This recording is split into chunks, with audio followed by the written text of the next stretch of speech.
man called Atwoli. I have no regret to say he's a stupid man because he is. He's a very foolish person. It's always good to be stupid than to be a thief. A stupid can be advised.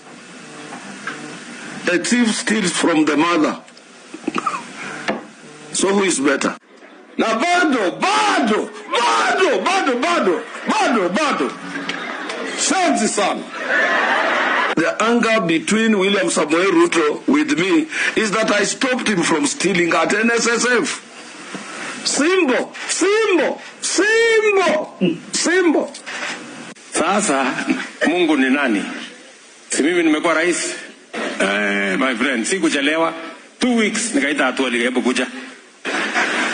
Tukaketi chini na yeye, habari mzee, namna hiyo mzuri Sasa wewe ni left right and center, wakati siku karibu tumkamate akafanya njama, unajua ni mtu mwerevu. Ninyi mnanielewa? Atwoli akawa mzee mungwana, akanisikiza, akaniambia nimekubali. Yes. It's always good to be stupid than to be a thief.